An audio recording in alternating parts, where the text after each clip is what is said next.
And talk all things round ball, and the GV Suns have got a bye this week, so we find Biancia Kuchnota in the car. Good morning, Bianca. How are you? Hey, how you going? Just putting it out there. World Cup's over now, mate.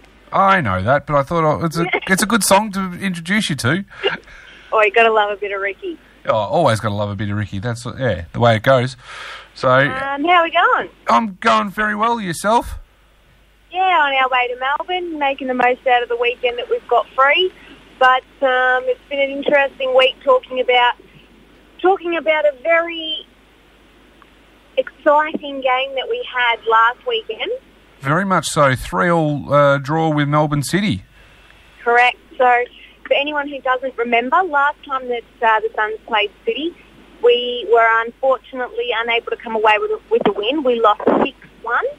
So a draw this time, so we weren't able to get the 3 points, which isn't great, but the way that the team worked together to see where they could improve, see where they were giving away the ball, and come back from behind to pinch a point. That's pretty exciting and very good for, I would dare say, very good for the confidence of the squad, even not just the team, but for the squad, and to be 3-1 down at 1 point midway through the second half, to come back with late goals to Jordan Barrow and Billy Marshall must have been very pleasing for. Well, I can't say for the coach because the coach wasn't there, but for Shepparton Mehmet, who took the side, he must have been very happy with the response. Yeah, I mean, and that's the thing. Anyone again who doesn't know, Craigie decided to get his 5th yellow the week before, so he wasn't able to even sit on the bench. Yeah, okay. And coach from the sideline, but he was sitting in the stands with us. Don't get us wrong there. And trying to communicate as much with Shepparton as he could. But, I mean, the way that those boys, I'm talking Jordan Barrow and Billy Marshall, can hit a ball, you know yourself, you've been there. It's a great thing to see as it is. We were 0-0 at half-time. Yep. So everything happened in that second half. So, yeah, it was definitely an exciting second half. And yeah, like the boys have really looked at where they needed to improve, looked at where the runs needed to be timed a little bit better, because we were doing everything that we could possibly do to get the ball up to where it needed to be. It was just the timing of that finishing that needed to be improved on. So, yes, while one of them was a free kick, we've definitely done everything that we could to rectify any little issues that we saw as a team as the game was going. Yeah, fair enough. Elijah Brooker gets a first up start, even though it was only probably a couple of minutes late in the game, but got a first up start from the under-20s. That's it. And how many times have we had this discussion this season about Craigie bringing up young players? Yeah, exactly. You don't see this in other NPL clubs. They're all about promotion and they're all about buying a team. I mean, one thing that I can say about our boys is, yes, we've got players who have been brought across from other clubs, but apart from Stefan Papagiorgio, who is no longer with the club, everyone is here in the Golden Valley. Yep. And that's fantastic for the local side, especially coming up and trying to push forward for that promotion. That's exactly right. And I mean, yes, we have some international players in our side, but these players have come from overseas and they love it here so much that they want to stay. So they just know where the best part of the world is. That's all. The thing of it is, I think, is the culture that we've got here is unlike what you see in most clubs. Yep. So they really do want to work for each other. No, that's exactly right, and that's fantastic. Started to get a bit nasty towards the end by the look of it, with Melbourne City receiving 3 yellows and a red in the last 7 minutes of the game. I'm going to pass on to my other half who's in the car with me, Matt Elliot, for response on this one here. Tell you exactly what it was like being on the pitch in that situation, I think. Fair enough. Don't tell me. Over. Please don't tell me it was something similar to what we spoke about last week. Matt, Elliot, good morning. How are you? Very good, thank you. How's it going? Doing very well, thank you. Who's doing the driving, just quickly? Yeah, she's doing the driving. Good on her. Speed up, relaxing, weekend off. Might as well. It'd be nice and relaxing for you. Good result out of the week. Yeah, very good result. Probably deserved to share the points in the end, but yeah, shooting ourselves in the foot with a couple of mistakes down back, giving them a few easy goals. But yeah, good to get the point in the end. What happened in the last 6 to 8 minutes? There seemed to be some very spiteful, just by looking at the cards and all that sort of stuff. Very spiteful sort of gamesman's play. No, not too much spiteful. More just trying to hold on to their lead. I think a low qual, the first yellow, the bloke picked up could have been a straight red. Just because nothing malicious, just one-on-one with the keeper, and he's taking him down. Yep. Grabbed his shirt, so it could have been a straight red, but the referee deemed that he wasn't going to score. So he got another chance, and then about a minute later, he went through the back of Billy Marshall and copped a second yellow. So yeah, a little bit unlucky with the second one, I think, but yeah, easily could have been sent off to the first one. Yeah, okay.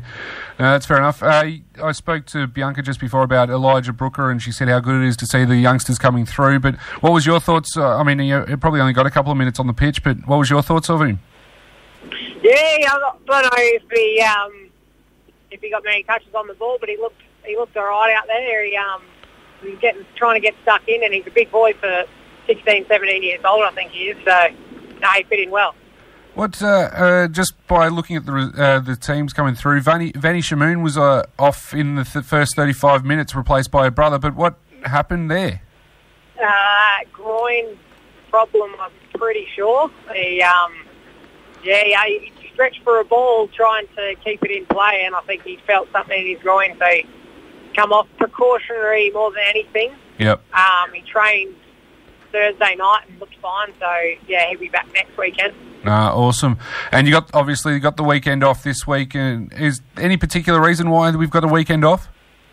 Oh, there's a couple of catch-up games this weekend for a couple of games that got postponed throughout the year for bad weather or what else. So yeah, I think it's good to have a bye around just at the end here. A lot of the players need it. A lot of the players are pulling up sore after training, and yeah, it's been good. We had Monday, Tuesday off, and only trained Thursday this week. And Thursday was a really good session. You could really see all the boys loving a few extra days off. Fantastic. And you've got obviously we'll talk a bit more about it next week, but just touch on briefly the Springvale White Eagles next week at White Eagles Stadium. It's a game that's probably going to be a really red hot game. I would have thought 4th versus 5th on the ladder, but a win to either side can push them back up into third spot. Yeah, look, we want to finish as high as possible, and we actually match up really well against Springvale. Every time we play them, it's always a close one, last kick of the game type game, and should be good. Should be an absolute ripper.